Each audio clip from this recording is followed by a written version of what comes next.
తమ్ముడు మూవీలో నితిన్ గారితో అట్లాగే లయ గారితో చేయడం జరిగింది కదా. సో వీళ్ళు ఎప్పుడైనా మాట్లాడడం కానీ వాళ్ళ పక్కన కూర్చోవడం మీకేమైనా సజెషన్స్ చేయడం ఇట్లా జరిగినాయా? చాలాసార్లు జరిగినాయి. ఎందుకంటే మారేడుమిల్లిలో ఫస్ట్ నెట్వర్క్ ఉండదు. సో మేమంతా కూర్చొని మాట్లాడుకునే వాళ్ళం. నెట్వర్క్ ఏమి ఉండేవాళ్ళు, ఫోన్లు ఎవరు ఉండవు, ఏం పనిచేసేవా ఫోన్ కెమెరాస్ ఇంకా మైక్స్ తప్ప ఏం పనిచేసేవి కాదు. సో ఫోన్లు ఎవరు వాడేవాళ్ళం కాదు. అందరం కలిసి అంతాక్షరి ఆడుకునే వాళ్ళము, ఒకరికి క్వశ్చన్స్ ఆడుకునే వాళ్ళము. ఎస్పెషలీ నేను ఇంకా వర్ష గారు చాలా క్లోజ్గా ఉండేవాళ్ళము.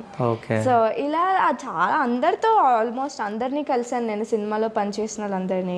సో అందరితో నేను మాట్లాడాను. ఓకే, అంటే నితిన్ గారితో ఏం మాట్లాడారు? అంటే మీతో నితిన్ గారు ఏమన్నా మాట్లాడడం జరిగింది? చాలా సార్లు నేను, నితిన్ గారు, ఇంకా వర్ష గారు అండ్ నాతో పాటు ఇంకొక ఇద్దరు పిల్లలు ఉంటారు.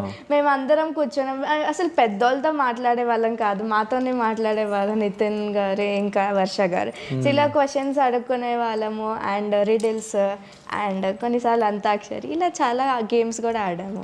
ఓకే.